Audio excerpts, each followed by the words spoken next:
우리가 예수를 믿고 신앙생활을 하면서 우리에게 좀 어떤 특별한 질문들이 있을 수 있는데 그것 중에 하나는 도대체 나라는 존재는 누구인가? 예, 늦더라도 교회에 오셔야 됩니다. 우리 최재형 집사님 늦더라도 교회에 와서 예배 드리려고 하는 좋습니다. 나라는 존재는 누구인가? 제가 지금 목감기가 좀 와가지고 목소리가 이런데 오히려 이런 목소리가 더 괜찮죠? 네.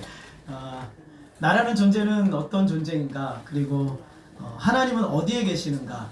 우리는 보통 이제 일주일 동안 하나님을 의식하지 않고 있다가 주일날 교회에 오면 하나님이 여기 계시겠지라고 이제 생각하는 경향들이 또 있습니다. 물론 뭐 이제 나쁜 마음은 아니지만 하나님은 어디에 계실까? 그리고 나라는 존재는 누구일까? 이런 것들이 굉장히 중요하죠. 근데 이런 고민들 가운데 특별히 유대인들은 어떤 생각을 가지고 있었냐면 나라는 존재는 율법이에요. 그러니까 율법을 잘 지키느냐 못 지키느냐가 나라는 존재가 하나님 앞에서 결정이 된다. 율법이 기준이 돼버렸죠. 또 하나 하나님은 어디에 계시는가? 하나님은 성전에만 계신다 라는 것이 이들의 생각이었어요. 그러니까 그런 오해될 만한 말씀들을 성경에서 율법에 온 말씀을 많이 하세요.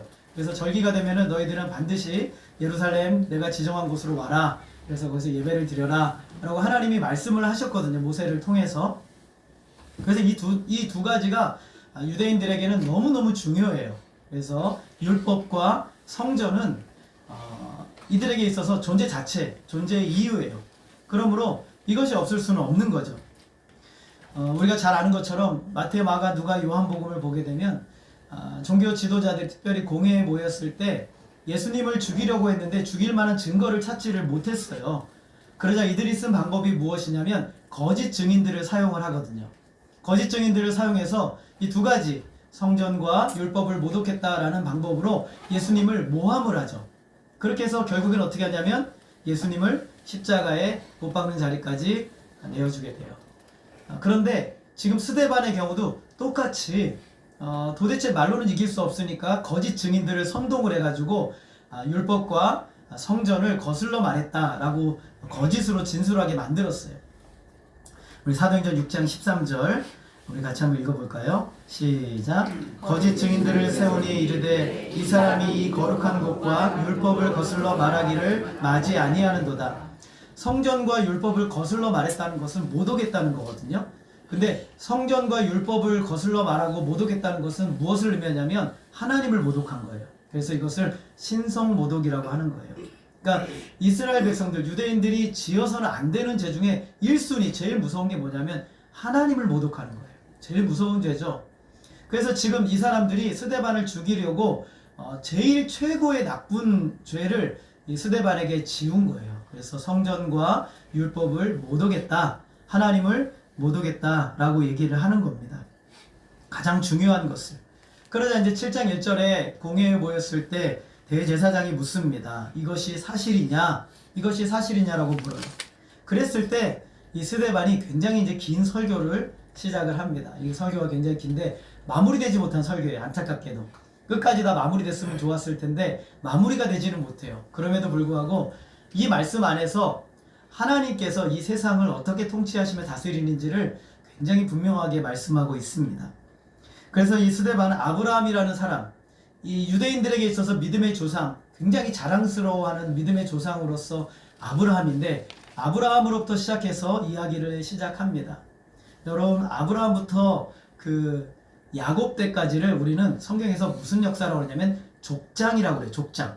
그러니까 나라가 없이 부족으로 살았기 때문에 족장의 역사다라고 얘기를 하는 거예요. 그래서 아브라함 족장, 그 다음에 이삭 족장, 야곱 족장 이렇게 얘기를 하는 거예요. 그래서 족장의 역사를 이 스데반이 어떻게 해석을 하는가, 이것이 굉장히 중요하죠.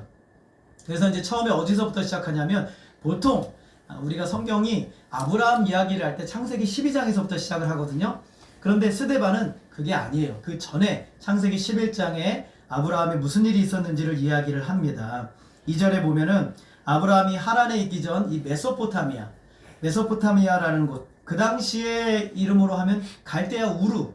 여러분 혹시 갈대아 우루 들어보셨습니까? 예, 성경을 좀 보신 분들은 갈대아 우루라고 들어보셨을 거예요. 메소포타미아라는 곳인데 여기에 있을 때 하나님이 나타나셨어요. 창세기는 이 내용이 안 나오거든요. 창세기는 12장부터 나와요. 그런데 11장에 아브라함이 메소포타미아에 있을 때 하나님이 한번 나타나셨대요. 자, 그래서 3절 우리 한번 같이 읽어보겠습니다. 3절 시작. 이르시되 내 고향과 친척을 떠나 내가 내게 보일 땅으로 가라 하시니, 하나님이 뭐라고 말씀하시냐면 창세기 12장에 나오는 말씀과 좀 비슷한 말씀을 하세요. 뭐라고 말하냐면 너의 고향과 친척을 떠나 내가 너에게 보여줄 땅은 약속의 땅 가나안 땅이죠. 그 땅으로 가라 라고 하나님이 명령을 하셨어요. 이거는 아까도 말했던 것처럼 창세기 12장 이전이에요. 11장에 나오는 사건을 스데반이 하나님이 한 번 더 말씀하셨다는 걸 얘기를 하고 있는 거예요. 그런데 이제 유대인들은 무슨 생각을 가지고 있냐면 아브라함은 믿음의 사람이기 때문에 하나님이 명하신 대로 다 지키고 순종해서 잘 살아왔다라는 것을 믿음으로 살았는데, 스데반이 뭐라고 하냐면 그 전에 사건이 있었다는 거예요. 그 전에 사건이 무엇이냐면 창세기 11장에 나오는 갈대아 우루 메소포타미아에 있을 때 하나님이 한 번 더 나타나셔서 내가 너에게 보일 땅으로 가라고 명령을 하셨단 말이죠. 여러분, 갈대아 우루에서 아브라함이 무슨 삶을 살았을까요? 성경에 보면 나오는데 여호수아 24장 2절을 우리가 같이 한번 읽어보겠습니다. 여호수아 24장 2절 시작. 아브라함의 아버지 나홀의 아버지 데라가 강 저쪽에 거주하여 다른 신들을 섬겼으나, 여러분 무슨 신을 섬겼대요? 다른 신. 하나님이요? 아니죠. 하나님이 아닌 우상을 섬기는 사람이었어요. 그 아브라함의 아버지 이름이 데라거든요. 데라가 무슨 삶을 살면 우상을 섬기며 살았으면 아브라함은 뭐하고 살았어요? 우상을 섬기며 살았어요. 우상을 섬기면서. 여러분, 저희 집안이 그 5대째 불교 집안이에요. 저희 위로는 다 불교였어요. 제가 처음에 교회에 나가자 아버지가 하는 말씀이 큰일 난다고. 우리 가족 다 망한다고.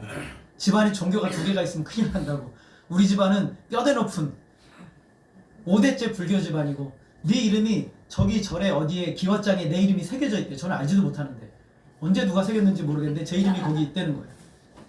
저는 무슨 삶을 살았냐면 불교를 믿는 삶을 살았던 거예요. 그래서 제가 이제 교회를 다니기 시작을 했단 말이죠. 불교를 믿는 삶을 살았다는 건 뭐냐면 인생 전체가 다 불교화되어 있었다는 거죠. 아브라함의 인생의 전체를 한마디로 예수님 하나님 만나기 전에 한마디로 삶을 요약하면 우상이에요. 우상의 삶을 살았던 거예요. 우상의 삶을. 그런데 우상 숭배하는 아브라함을 하나님이 찾아오셔서 갑자기 찾아오셔서 만나주셨죠. 그리고 부르신 겁니다. 하나님은 여기서부터 시작하는 이유가 있어요. 아브라함은 하나님께 부름받을 만한 아무런 조건도 자격도 갖추지 못한 상태에서 하나님이 그를 부르셨다라는 이야기를 하고 싶은 거예요. 너희들이 믿음의 조상이라고 하는 아브라함 대단하지? 그런데 원래는 어떤 사람이냐면 우상을 숭배하는 사람이었어. 아무 자격도 없는 사람을 하나님이 은혜로 부르신 거야 라고 얘기를 하는 거예요. 근데 아브라함이 한 번의 말씀을 따랐을까요? 아니. 여러분 따르겠어요? 여러분 같으면? 쉽지가 않죠. 갑자기 불교 믿는데 갑자기 딱 나타나서 이제 교회 나가라. 그럼 바로 되겠어요 그게? 안 되겠죠. 4절 한번 같이 읽겠습니다. 4절 시작. 아브라함이 갈대아 사람의 땅을 떠나 하나님에 거하다가 그의 아버지가 죽음에 하나님이 그를 거기서 너희 지금 사는 이 땅을 보내셨느니라. 여기서 아까 갈대아 사람의 땅, 메소포타미아, 갈대아 우루 다 같은 의미예요. 그래서 갈대아 사람의 땅, 갈대아 우루, 그 다음에 메소포타미아 다 같은 이름이라는 걸 여러분 알고 계시면 되겠어요. 자, 떠나기는 떠났는데 아직 안 갔어요. 약속의 땅으로. 어디에 머물렀대요? 하란에 머물렀대요. 하란에 머물렀어요. 당연하죠. 어떻게 가겠어요. 어떻게 다 버리고 가겠어요. 중간에 그래도 안전하게 중간에 하란이라는 곳에 머물렀어요. 언제까지 머물렀을까요? 아버지가 죽을 때까지. 여러분 이런 분들 많이 만나셨죠. 내가 예수는 믿는데 우리 집안이 불교 집안이야. 어머니 아버지 살아계실 때는 교회 못 나가. 언제 나가신다고요? 돌아가시면 나간다고. 이런 얘기 하시는 분들 많이 들었죠. 아브라함이 딱 그 짝인 거예요. 그래서 아브라함이 누구 죽을 때까지 기다린 거예요? 아버지 돌아가실 때까지 기다린 거예요. 근데 그래 기다리고 이제는 하나님도 말씀이 없으니까 그냥 어떻게 하겠다? 여기 살아야겠다 이렇게 생각한 거죠. 근데 그때 누가 나타나세요? 하나님이 나타나세요. 창세기 12장 1절 우리 같이 한번 읽겠습니다. 시작. 여호와께서 아브라함에게 이르시되 너는 너의 고향과 친척과 아버지의 집을 떠나 내가 내게 보여줄 땅으로 가라. 하나님이 또 나타나셨어요. 이제 좀 살라고 했더니 하나님이 안 돼. 이제 내가 너에게 보여줄 땅으로 가라 라고 하나님이 명령을 하시죠. 하나님 얼마나 섬세하신지 아브라함의 마음을 잘 아시는 것 같아요. 아버지 때문에 불편한데 그 마음을 너무나 잘 아시고 아버지 돌아가시자마자 하나님께서 창세기 12장 1절에서 나타나셔서 이제 됐다. 가서 이제는 가라 라고 하나님이 명령을 하시죠. 그래서 드디어 하나님 아브라함이 가나안 땅에 들어가게 돼요. 창세기 12장에 보면 나온단 말이죠. 우리 4절에서 그것을 설명하는 거예요. 다시 한번 읽어볼까요? 시작. 아브라함이 갈대아 사람의 땅을 떠나 하나님에 거하다가 그의 아버지가 죽음에 하나님이 그를 거기서 너희 지금 사는 땅으로 옮기셨느니라. 그래서 중요한 단어가 하나 나오는데 옮기셨느니라. 가기는 누가 갔어요? 아브라함이 갔죠? 근데 누가 뭐 했다고요? 하나님이 옮기셨다는 거예요. 하나님이 우리를 이렇게 이끄시는 거죠. 아브라함은 사실 부담스럽고 불편하지만 하나님이 계속 그를 설득하시고 그에게 가도록 하나님이 역사하셨다는 거예요. 그래서 하나님이 옮기셨다라고 표현하고 있는 거예요. 스데반은. 아브라함이 믿음으로 간 게 아니라 누가 옮기셨다고요? 하나님이 옮기셨다고요. 여러분이 믿음으로 여기 와서 잘 사는 게 아니라 하나님이 여러분을 여기로 옮기신 거예요. 그래서 우리가 여기에 있는 거죠. 주권이 누구에게 있는 거예요? 하나님에게 있어요. 근데 그 사실을 우리가 놓치면 내가 잘해서 예수 믿고 내가 잘해서 대단해서 나는 신앙생활 잘하는 것처럼 착각하고 있어요. 하나님이 부르시고 하나님이 인도하신 거예요. 모든 주권이 하나님에게 있는 것이죠.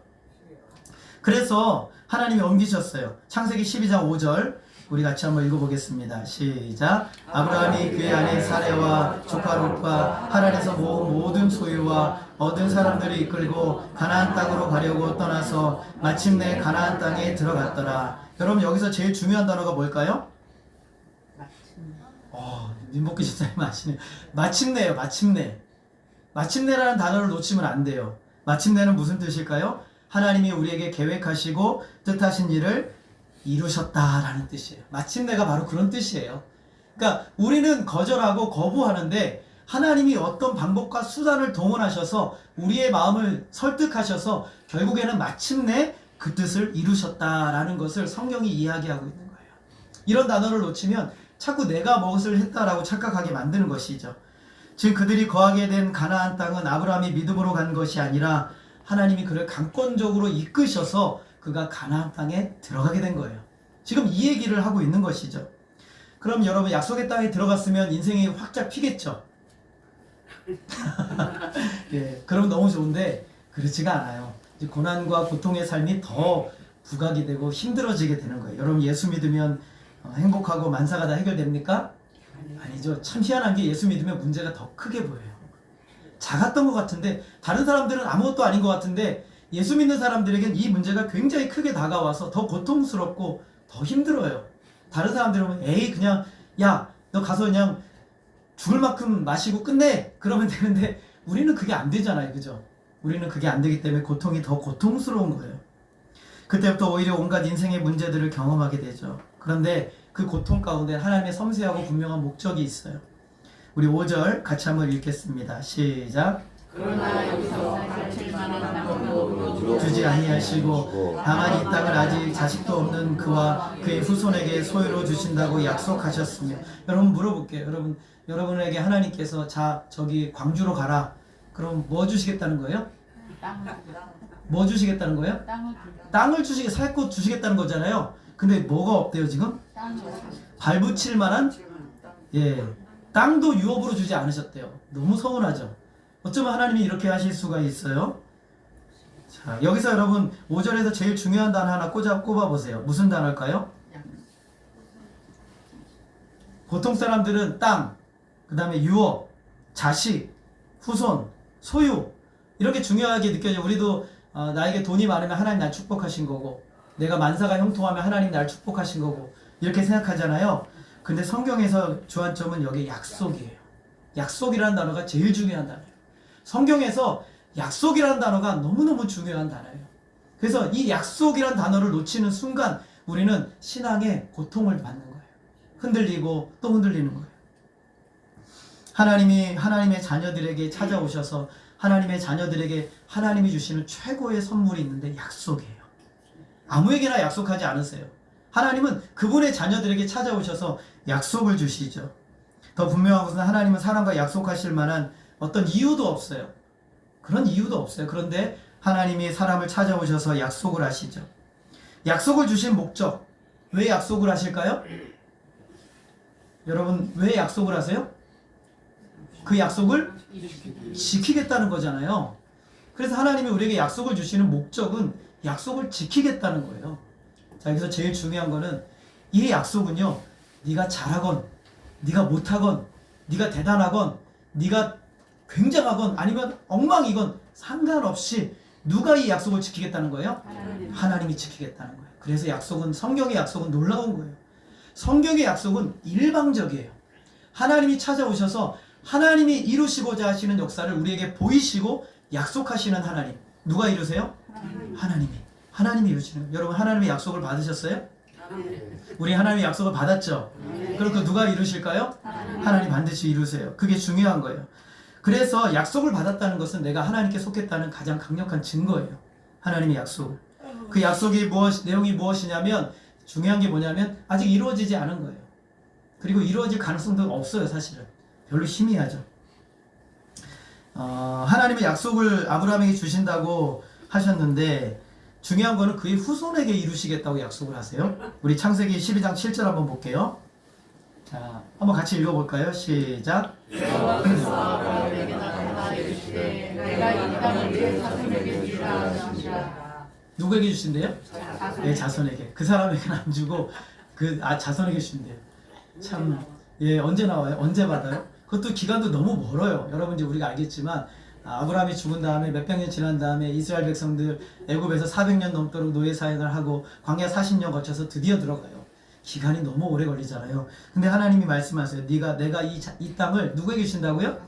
내 자손에게 주신다라고 말합니다.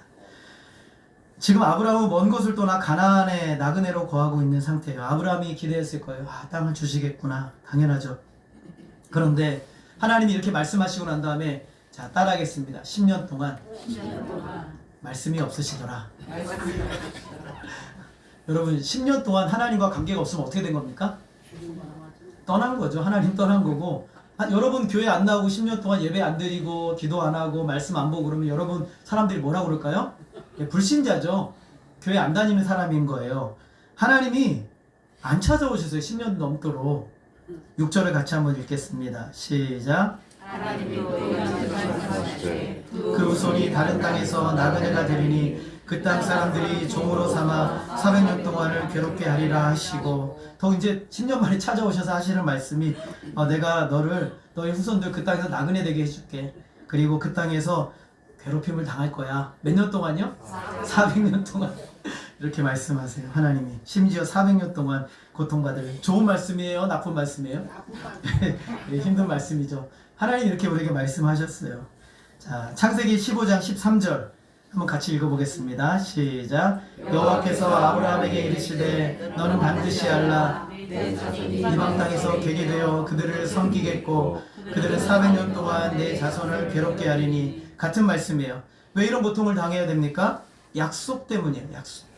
여러분, 성도들이 왜 고난을 당하고 어려움을 당하고 이 세상에서 많은 문제를 당합니까? 약속 때문이에요. 하나님이 우리에게 주신 약속이 굉장히 크거든요. 그 약속을 보기까지 우리는 이 땅에서 고통도 당하고 고난도 당하고 어려움도 당해요. 그 이유는 약속의 영광을 맞이하고 감동을, 더 큰 은혜를 주시기 위해서 하나님이 그렇게 하시는 거죠. 약속은 하나님의 자녀들이 뜻하신 목적을 이루는 것이죠. 그래서 이제 그 고통이 극에 달한 순간에 하나님이 일하세요. 이스라엘 백성들이 400년 동안 애굽에서 노예 생활을 해서 너무너무 고통스러운 그 순간에 하나님이 일하시죠. 7절 우리 같이 읽겠습니다. 시작. 종 삼는 나라를 내가 심판하리니 그 후에 그들이 나와서 이곳에서 나를 섬기리라 하시고. 여러분, 누가 심판하십니까? 하나님이 심판하세요. 여러분, 여기를 잘 보세요. 처음에 하나님이 어디에 나타나셨어요? 갈대아 우루 메소포타미아에 나타나셨어요. 그 다음에 어디에 나타나셨어요? 하란에 나타나셨어요. 그 다음에 어디에 나타나셨어요? 가나안 땅에 나타나셨어요. 그 다음에 어디에 나타나셨어요? 애굽에 나타나셨어요. 하나님 지금 어디 계세요? 여기저기 계세요. 하나님이 여기저기 계시죠. 여기저기에서 하나님이 말씀하고 있어요. 하나님 드디어 이스라엘 백성들을 하나님을 섬기게 하도록 애굽에서 건져내시는 하나님이시죠. 이것이 바로 부르심의 목적이에요. 우리가 하나님만을 섬기고 하나님만을 예배하고 하나님께만 인생을 올려드리고 의지하며 살아가도록 하는 것이 저와 여러분을 부르신 목적이에요. 영원한 소망을 바라보고 하나님이 아브라함이 하나님을 택한 소유이며 그의 아들 이삭은 하나님의 사람이라는 증거로 이제는 할례를 명하라고 그랬어요. 아브라함이 몇 살의 아들을 낳아요? 100세의 아들을 낳죠. 100세의 아들을 낳아요. 100세의 아들을 낳은 사람 보셨어요? 봤어요. 예, 저는 봤어요. 아브라함. 아브라함이 100세의 아들을 낳았단 말이에요. 난지 8일 만에 하나님이 할례를 행하라고 말했어요. 할례를 행했다는 것은 이런 거예요. 너의 아들은 네 아들이 아니라 내 거야 라는 거예요. 너의 아들은 네 육신의 힘으로 난 게 아니라 내가 준 거야 라는 거예요. 이게 중요한 거예요. 인간의 힘으로 태어난 아들이 아니라 바로 하나님이 주셨다. 그러면 육신의 힘으로는 이삭은 없어요. 그러면 누가 나게 하신 거예요? 하나님이 나게 하셨다. 그 의미로 할례를 행하라는 거예요. 얘는 네 백성이 아니라 내 백성이다. 그 얘기를 이제 하나님이 하시는 거죠. 그래서 하나님의 능력으로 태어나게 하신 거예요. 여러분 이삭이 없었으면 야곱이 태어났어요? 야곱이 없죠. 야곱이 안 태어났으면 12아들은 있어요? 없어요? 없죠. 그러면 이삭으로 말미암는 모든 아들, 믿음의 사람들은 전부 다 누구의 것이에요? 하나님의 것이죠. 육신의 힘으로 태어난 아들들이 아닌 거예요. 아브라함에서 다 끊어졌었어야 돼요. 그런데 이삭부터 하나님이 그 백성 삼으시려고 새로운 백성을 일으키신 거예요. 그것이 바로 복음이에요. 우리도 마찬가지예요. 세상에서 끊어졌어요. 죽은 거죠. 그런데 하나님이 죽었던 우리를 살리셨는데 더 중요한 거는 새로운 존재로 그냥 하나님의 백성으로 만드신 거예요. 로마서 8장 10절 말씀 우리 같이 한번 읽겠습니다. 시작. 너희 안에 계시면 몸은 죄로 말미암아 죽은 것이나 영은 의로 말미암아 살아있는 것이니라. 여러분 그리스도를 믿으면 몸은 어떻게 했대요? 죽었어요. 죽었어요. 우리는 죽은 거예요. 이 세상의 방법과 원리와 삶의 모든 방법에서 죽은 존재란 말이죠. 없어요. 이 세상에 계보는 없는 거예요. 그런데 어떻게 했대? 영은 의로 말미암아 살았다. 하나님의 백성으로 살아있는 존재라고 얘기를 하는 거예요. 그래서 성도들은 영생을 받았다는 것은 이 세상의 행복과 복과 생명을 받았다는 것이 아니라 하나님의 백성의 삶을 얻었다 라는 의미를 얘기하는 거예요. 그래서 완전히 다른 거예요. 이전과 이후가 완전히 달라진 존재가 됐죠. 새로운 존재. 그래서 이전의 삶, 예수 믿기 전의 삶과 예수 믿은 삶은 연결이 안 돼요. 완전히 새로운 존재가 됐다. 옛날에도 좀 좋아진 게 아니에요. 여러분 예수 믿고 났더니 좀 좋아졌어요? 아니요. 달라진 거예요. 완전히 바뀐 거예요. 좋아진 게 아니에요. 그래서 아브라함은 이삭은 육신의 아들이지만 아브라함이 육신의 아들이 아니라 하나님의 아들인 거예요. 여러분 믿으십니까? 여러분 부모님의 육신의 아들이 자녀가 아니라 하나님의 자녀라고 우리를 부르는 거예요. 그래서 하나님의 자녀. 여러분 믿으십니까? 우리는 하나님의 자녀예요. 여러분 부모님 그렇다고 무시하라는 말이 아니라 우리는 영으로 태어난 존재들, 그리스도 안에서 성령으로 거듭난 존재들이 바로 우리들이다 라고 말하는 거예요. 그래서 야곱도 그의 12아들도 저와 여러분도 세상에는 육신으로는 죽은 존재이나 하나님의 나라에 하나님의 소유로 새롭게 태어난 존재가 되었다. 공회원들이 스데반을 죽이기 위해서 거짓 증인들을 불러와서 말했어요.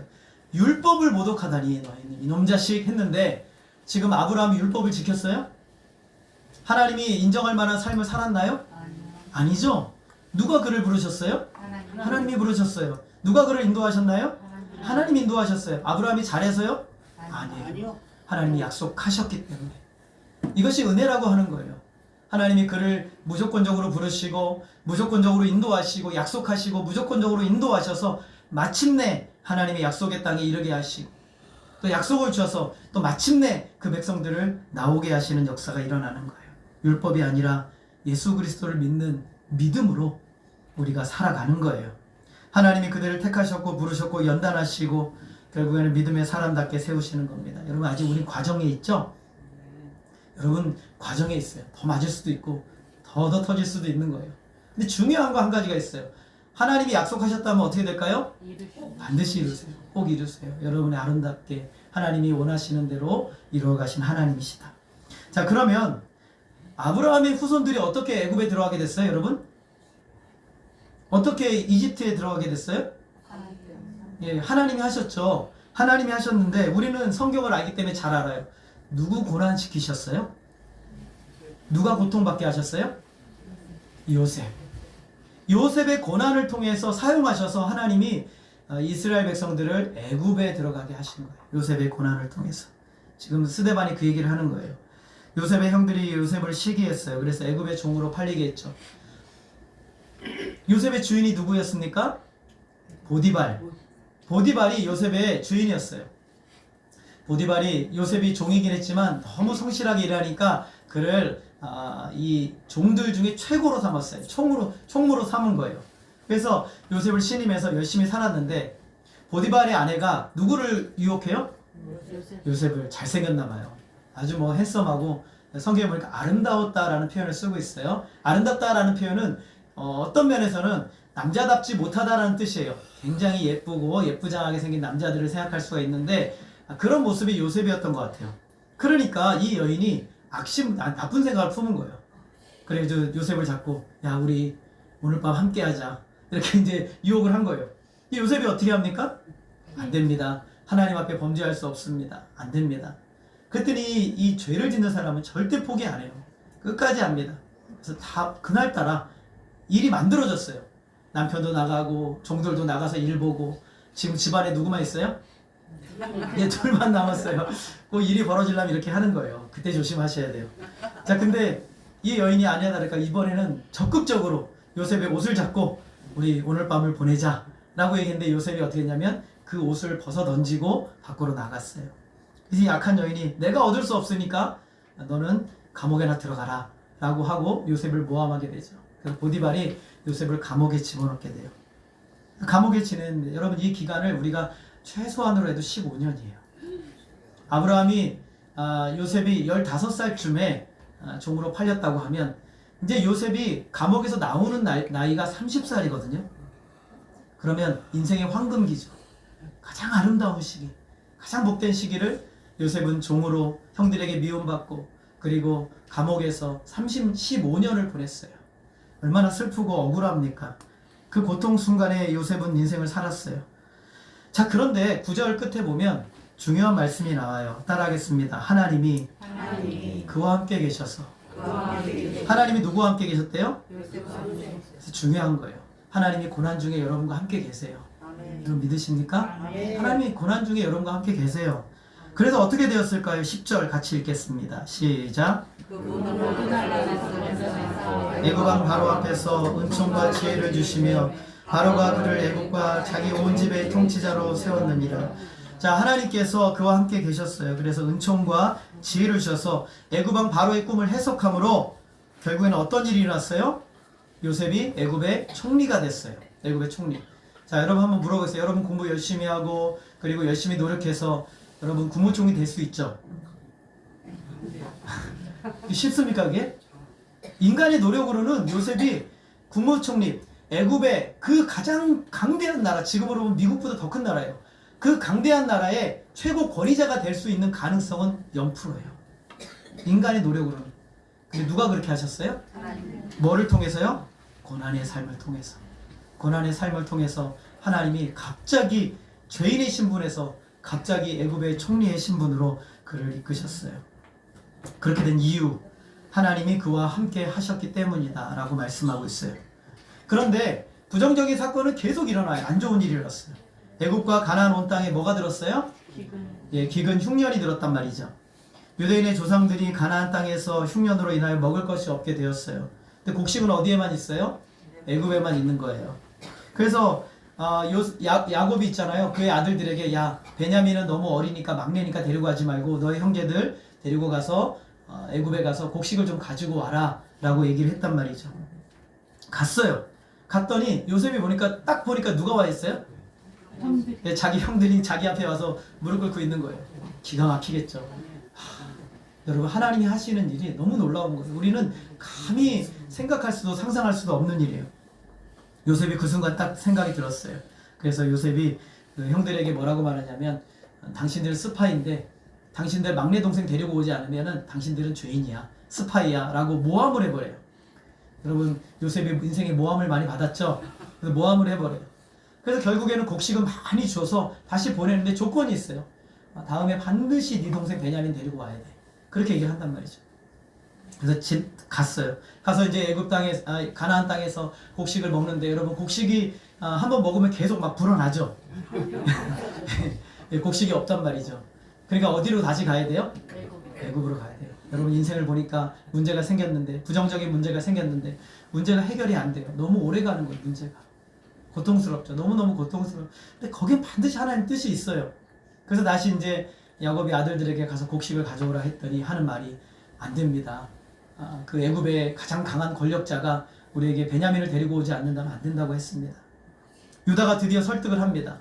그러자 야곱이 굉장히 놀라운 말씀을 합니다. 따라하겠습니다. 내가 아들을 잃으면 잃으리라. 여러분 하나님이 우리로 하여금 내가 붙들고 있는 것들을 포기되어질 때까지 우리를 인도하시는 거예요.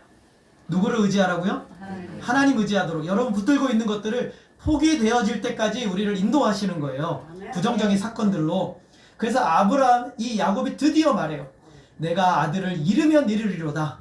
이게 믿음이에요. 이게 믿음의 고백을 끌어내시는 거예요, 하나님이. 그래서 야곱을 데리고 베냐민을 데리고 형제들이 갑니다. 갔더니 요셉이 모든 걸 다 준비해 놨어요. 이들이 회개할 수 있도록 그 은잔을 갖다가 베냐민의 그 음식 거기다 숨겨놓고 결국에는 이 사람들이 어떻게 하나 본 거예요. 그래 베냐민 들어가 살아라 이렇게 얘기한 게 아니라 유다가 나서서 베냐민을 보호하고 내가 모든 죄를 지겠다라고 얘기를 합니다. 그 순간 요셉이 자신을 밝히게 되죠. 밝히면서 이 모든 역사의 이유가 여기서 풀어지는 거예요.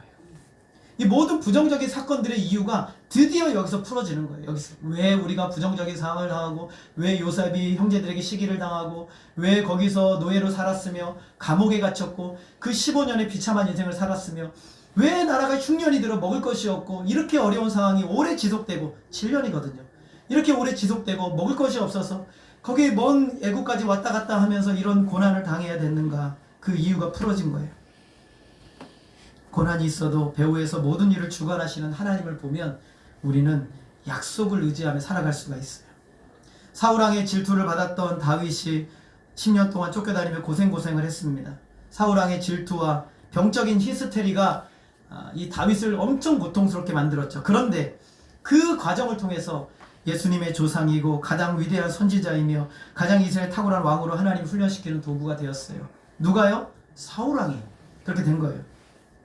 가이사랴 아구스도가 인구조사를 했어요. 그래서 임신한 마리아가 베들레헴으로 어쩔 수 없이 가게 됐죠. 고통스럽죠. 그냥 거기 자기가 머무는 곳에 있으면 되는데 그 험한 길을 계속 가야 된단 말이죠. 가이사랴의 변덕스러움이 베들레헴에서 처녀가 아들을 낳을 것이다 라는 예언을 이루게 하고자 하나님이 가이사 아구스도를 사용하신 거죠. 하나님의 언약의 성취를 이루기 위해서.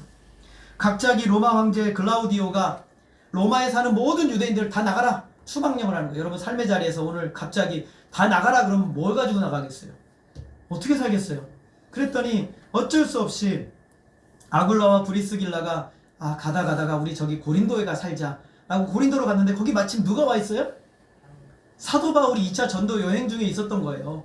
그래서 이 세 사람이 만나서 업이 같으니까 텐트를 만들면서 복음을 전하고 말씀을 나누고 훈련을 받는 거예요.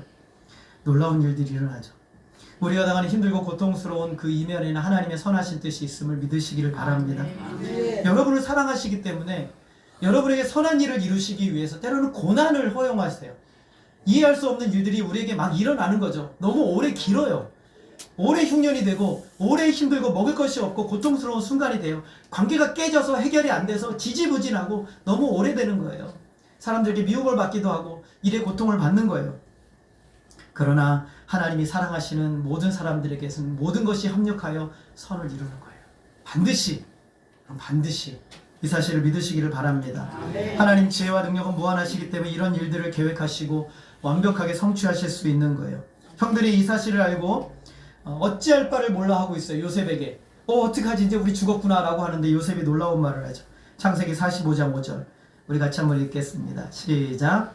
이곳에 팔았다고 아래서 의심하지 마소서. 하나님의 생명을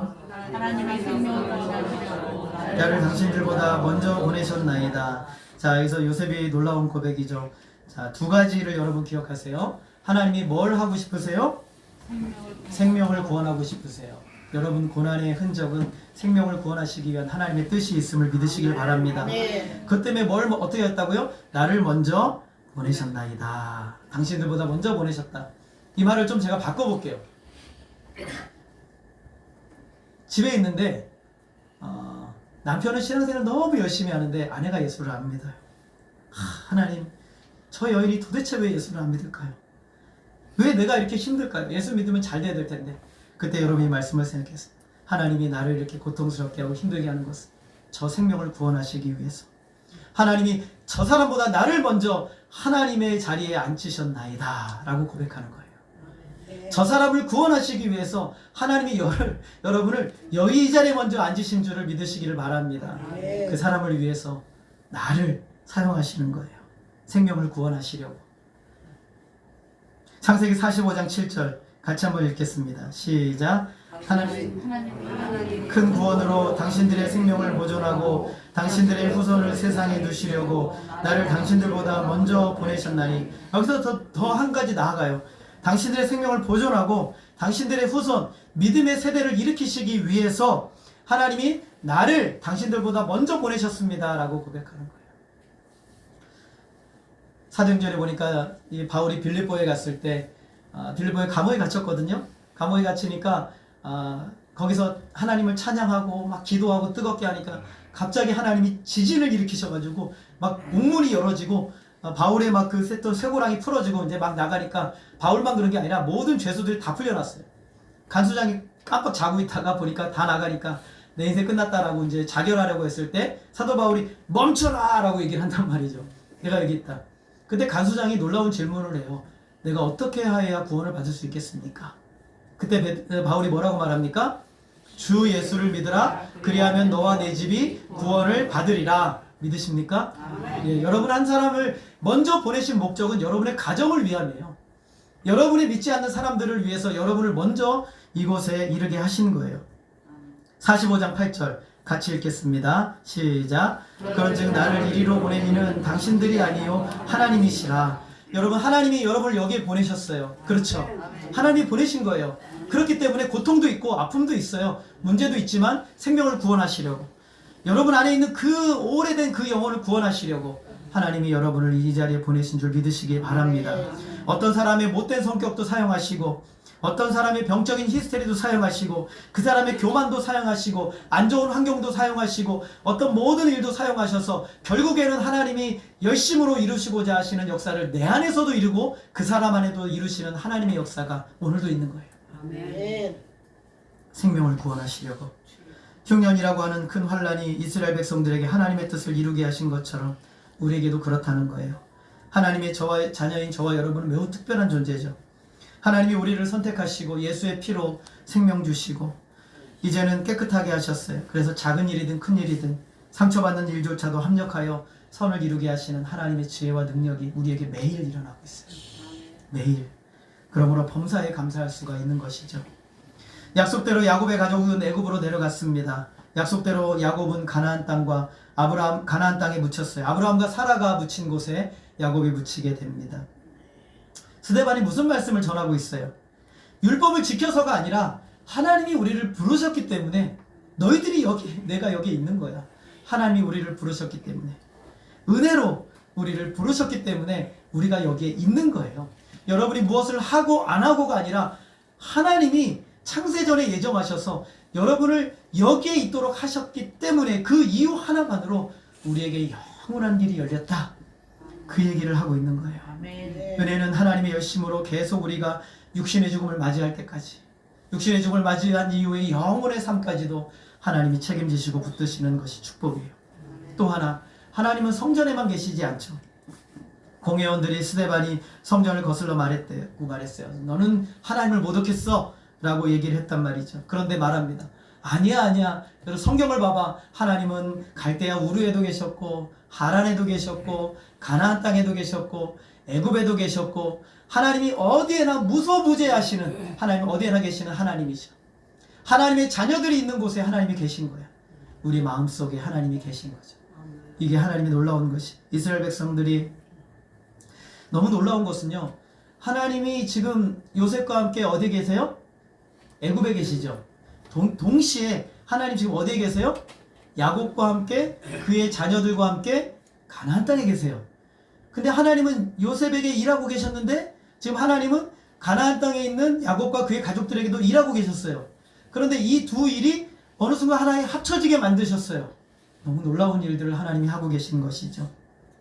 이스라엘 백성들이 범죄함으로 드디어 바벨론의 포로로 끌려가 바벨론의 이 그발 강가라는 곳에 이스라엘 백성들이 머물러 있었단 말이죠. 이스라엘 백성들이 한탄을 했어. 성전이 불타고 이제는 우리에게 소망이 없고 하나님도 안 계시구나 라고 생각했어요. 그런데 에스겔을 보니까 에스겔 1장에 하나님이 하늘문을 여시고 거기서 이스라엘 백성들 에스겔에게 하나님의 말씀을 주세요. 하나님 어디 계세요? 그발 강가에 계셨어요. 그발 강가에 고통받는 그 자리에 하나님이 거기에 계셨어요. 거기에 계셔서 그들에게 말씀을 주고 계시는 하나님이세요.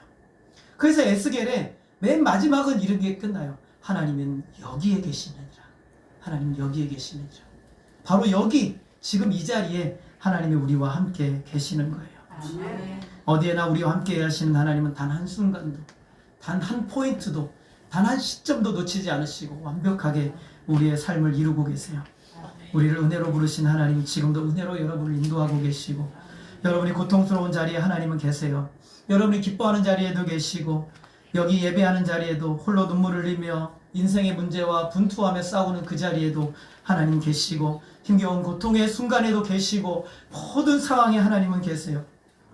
모든 방법을 동원하셔서 하나님이 여러분 한 사람을 이루시고자 하는 열심으로, 이루시고자 하는 계획대로 맞춤형 삶을 적용하셔서 하나님이 반드시 이루심으로 하나님의 역사를 이루실 줄 믿으시기를 바랍니다. 그 하나님 지금도 오늘도 여러분에게 일하고 계신 하나님이세요. 그래서 그 하나님의 이름을 우리에게 알려주세요. 따라하겠습니다. 임마누엘. 하나님이 우리와 함께 계시다. 지금도 계시다. 여러분 이 사실을 믿으시고 오늘 수배받은 예수 그리스도로 말미암아 이것이 저와 여러분에게 사실이 되었다는 사실을 선언하고 있는 거예요. 이 사실을 믿으시고 힘겹고 고통스러운 순간에도 하나님이 이렇게 모든 것을 조화롭게 역사하심으로 하나님의 자녀들 영광스럽게 그 복된 역사를 이루시는 하나님 임마누엘의 하나님을 믿으시고 믿음으로 나아가시며 그분만을 의지하시는 저와 여러분 되어지기를 주님의 이름으로 소원합니다. 기도하겠습니다. 하나님 아버지, 오늘도 우리를 부르시고 부름의 자리에서 우리를 인도하시며 이끌어 가시는 하나님의 놀라운 손길로 인하여 감사를 드립니다. 단 하나도 우리는 하나님의 사랑을 받을 만한 근거도 조건도 행위도 없었으나 하나님이 강권적으로 우리를 사랑하셨고 강권적으로 우리를 부르셔서 바로 우리가 여기에 있음을 믿습니다. 하나님 앞으로도 우리를 인도하실 것이고 단 하나도 놓치지 않으시고 완벽하게 이루실 하나님을 의지하오니 주여 더 충만히 역사하여 주시옵소서. 하나님의 선하신 손길과 하나님의 선하신 역사하심을 날마다 볼 수 있도록 영적인 눈을 열어주시고 하나님이 행하시는 은혜의 손길 안에 들여지는 우리의 인생이 될 수 있도록 역사해 주시옵소서. 하나님만이 홀로 영광 받아 주시기를 간절히 원하오며 예수님의 이름으로 기도하였습니다. 아멘.